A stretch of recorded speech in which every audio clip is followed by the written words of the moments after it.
Hey guys, welcome back to my channel. For today's video, I'm going to talk about everything double forward helix piercing. I'm going to be going over what you need to do before you get a piercing, what it's like when you get the piercing, what the aftercare and cleaning situation looks like, how to sleep with a new piercing, and things to consider before getting a piercing.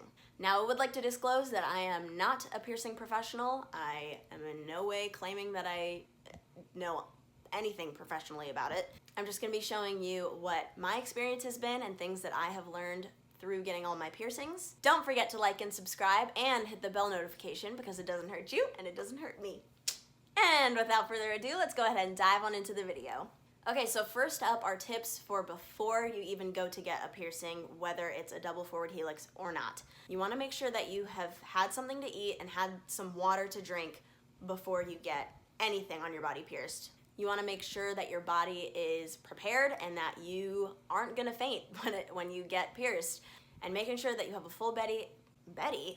Who's Betty? And making sure that you have a full belly and you're hydrated is very important. Now, going along with that, you want to tone down how much caffeine you have before getting pierced. I have heard that having a lot of caffeine before getting a piercing can cause you to bleed more because it thins your blood out a little bit. Don't quote me on that, do your own research, but that's my business. I'm just not gonna have caffeine before I get pierced, just in case that is true. And the last thing you wanna consider before getting a piercing is that you might need to call the shop that you go to in advance to book an appointment or to book a consultation to meet with the piercer to make sure that you will be able to get that piercing. Okay, so now I'm gonna be talking about my experience with getting the piercing. I'm pretty used to getting pierced. I don't have a ton of piercings. All the piercings that I have, you can see, they're just right here. But I have had piercings since I was 2. I got my first hole when I was 2 years old, so I am not new to this.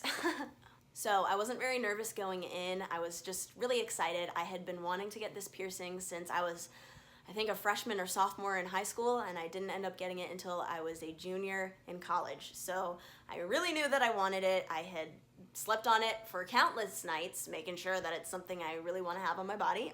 So on December 26th, Boxing Day, I finally went and got it pierced, and it's been 7 months since, and I still love it. So I'm really happy that I got it. So I went to this salon in my area that I had researched like crazy. I had good reviews from people I personally know. I looked through their whole website and looked at their different reviews on countless websites, looked at their different pictures on their Instagram, their social media, everything like that.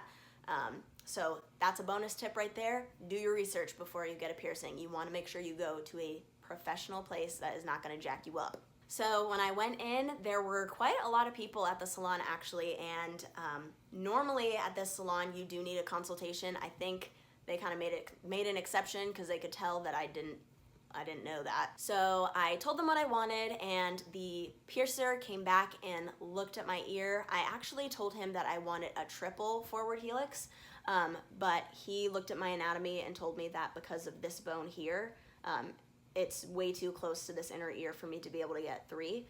And he told me basically that he would not do a triple forward helix on me because he just knew it wouldn't look good and it just wouldn't do well and it could get infected. He just listed off all these reasons why I should not get 3, which honestly, you guys, I totally appreciate. When a professional tells me their professional opinion, I'm gonna listen to it. This guy had been doing piercings for, I think, 20 years, maybe even more, and he knows what he's talking about. So if you go to a professional and they give you their professional opinion, don't get all mad about it if they tell you you can't have what you want to have. They're honestly really accommodating and will try to make you happy. So he said, I can't do a triple, but I could do a double for you, you know? So you have to be really flexible when you go to a professional and be willing to accept what they have to say. Quick side note, this is not the case when I got my cartilage piercing. I did not listen to the professional opinion. They did the mark for my cartilage and I said, nope, I want it higher. And the lady was like, oh, are you sure? And I was like, yeah. And so she pierced it like all the way up here because that's where I asked her to. Bad situation, you guys. Don't argue with the professionals, okay? Learn from me. I ended up going and getting it fixed. Obviously, I let the top hole close up and I got a new cartilage piercing, and all is now well in the world. So back to my story. The piercer looked at my ear, told me I could get a double. I said, yep, that's fine. I trust you. So I just went to the jewelry counter and I picked out what I wanted to have, what I wanted my starter jewelry to be. This is the starter jewelry that I got. So then it was finally my turn, so I went back into the room and I had to lay down on, you know, their little gurney that they have in there. And he marked up my ear with pen and let me look at it, and I honestly, you guys, I took my time looking at it. So once I finally, you know, gave my nod of approval, I laid back again, and I apologize that I don't have any footage. The piercing place that I was at does not allow cameras, which I honestly totally understand. If I were a professional piercer, I'd be like, okay, can you get out of my way, please? I'm trying to do this and you're gonna mess me up. You know, like that would be stressful. So I totally get that, but I'll do my best that I can to explain to you how everything went. So he did the marker on my ear. Then he put this little clamp on my ear just around the dot of the first piercing that he was gonna do. And then what he did was he inserted this almost like a tube. It's pretty thick, you guys, it's pretty thick. He had me breathe in and then breathe out. And as I breathed out, he, you know, shoved it in my ear. And so he shoved that in, and then on the back of it, so it's sticking in my ear like this, he inserted the back of the piercing by putting it into the hole of the tube, and then he zoop, put it in like this so that all you could see was the back of my earring poking through the front. And then all he did was take the jewel cap right here and twist it on. And then he did it again, repeat, times 2, you know? So he did the top one then. And honestly, you guys, I watched so many videos on how this piercing would go. I'm one of those people who likes to know exactly what's gonna happen to me when I go get something done. Like literally anything. Like I watched so many wisdom teeth removals before I got my wisdom teeth out. I watched so many braces videos when I got my braces off, you know. I just like to be informed, okay? So having said that, I thought that this piercing was gonna hurt really bad. I had that in mind going in, and I think that was probably part of my nerves, is I was thinking like, this sucker's gonna hurt, because I've seen so many people freak out getting this piercing. Honestly, it did not hurt, like at all to me. My mom was even watching me get pierced, and she's like so squeamish. She's like, oh, I'm gonna pass out, you know? And she said that I did not even flinch as he did it. And yeah, it's true. It did not hurt me at all. So finished up, cleaned up. It's normal to have some bleeding. And then I was out of there. It was really quick. I'll insert an image of what it looked like when I first got it pierced. And yeah, I was so in love with it. I was so happy. But the pain came later, you guys. Getting it pierced did not hurt me. I will say that I do have a high pain tolerance, so that could be part of it. But the pain did not come for me until it started to heal, and my body was like, what is this new metal in my body? So now we're entering into the aftercare section of this video. So when I went to this place to get my ear pierced, they require you to buy their specific piercing aftercare. It looks like this, and it's super easy. It just has this nozzle like this, and it's probably a waste. This is just like saline water, cleans your ear out. I love this mist. Sorry, it's a little bit scary. All you have to do is just spray it onto your ear. Wow, I totally sprayed myself in the face.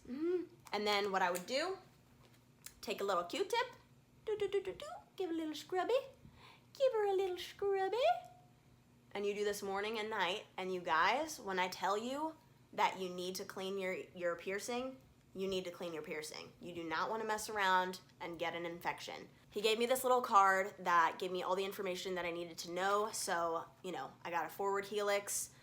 Takes 4 months for it to completely heal, or longer, it says. And then he even included the earliest change dates that I would be able to get new jewelry in my ear. So yeah, you guys, that is about it for cleaning. It's really simple. It honestly does not take very long at all. You saw that only took like 10 seconds. But it's very important for you to do that because it will hurt so bad if you get an infection. It already hurts because of the healing process. Your body is just getting used to having a new piece of jewelry in your ear. So you need to clean it. That's that. All right, the fourth section that I'm going to be talking about is sleeping. This is a hot topic for anyone who gets a new piercing, especially when it's on your ears. A lot of people will sleep with a travel pillow and just, they'll do this so that your ear is open to the air and, you know, not getting crushed by your pillow. So, you know, just like this. Ooh, ooh, fashion, Vogue. But for me, you guys, I honestly didn't feel a need to do that. I either slept on this side because I didn't have any new piercings, or I would sleep with my hand pressed right here on my face if I was sleeping on this side. I didn't really like using a travel pillow. I didn't really want to do that. So I slept like this, and honestly, this gap of my finger is just enough for me to not put all my weight on my ear and completely crush my piercing. So if you can't sleep with a travel pillow and you need a different tactic, you might want to try that. It's honestly very comfortable, so there's that. All right, and the last segment I'm going to be talking about are just things that you should consider before getting a piercing, especially the double forward helix. Smiling hurt so much as my ear was healing. I was always conscious of the fact that I'd gotten my ear pierced, because every time that I smiled, I was like, ow. And that's normal. That's not something you need to be concerned about, because again, it's healing. And you know, as you smile, your ear goes up. That looks so ridiculous. So that's something to be conscientious of. If that's gonna annoy the crap out of you, you might not want to get this piercing, because it for a while, I was always conscious of the fact that I got my ear pierced, because I smile a lot, and therefore it hurt a lot. Another thing to consider is that it gets caught on your hair pretty easily. So if you're tugging and pulling on your hair all the time, you might end up with an infected ear. You have to be very, very careful when you're brushing, because you don't, oh my gosh. When I tell you it hurts. Another thing you need to be careful of is your makeup. You want to be very careful to not get a bunch of junk on your new piercing, because that is a very, very easy way to make it infected. And in general, you just have to be careful to not hit it. When my ear was healing, I had to be so careful, and the few times that I wasn't were so bad. Like this one time, my brother, you know, we were roughhousing. I can't remember what the situation was, but he smacked me in the head, and he smacked my ear, and like immediately my eyes got like very wide, and I just like ran to the bathroom because I was like, oh no, because it hurt like very bad. I looked, and I believe it was this piercing here. I've had more problems with this lower one than this upper one. This lower piercing, I am not kidding, I could not see it. It went into my ear, like this whole diamond, it sucked into my ear because my brother like hit me so hard, and it went into my ear, and it was just, I started bleeding. It was honestly a mess. So that all being said, you just have to be really careful when you have a piercing. Luckily, I was able to just kind of like push it back through. But if you listen to all this and you still really want to get your ear pierced, by all means do it. I absolutely love my piercing, and I'm so glad that I got it, all things aside. It really wasn't unbearable, the amount of pain that I had to go through for it, and at this point, it doesn't hurt at all anymore, so it was for me very worth it, because it was something that I wanted for so long. All right, you guys, that is it for all of my information covering the double forward helix piercing. I really hope you guys enjoyed this video. I know this is something super random, but I thought this was something that I researched a lot in preparation for, and would love to have my 2 cents up on YouTube for anybody else who is looking to get a piercing. And I hope you enjoyed this video nonetheless. If you did enjoy it, please like and subscribe, because it doesn't hurt you and it doesn't hurt me. Thank you guys again so much for watching, and have a blessed day. Bye!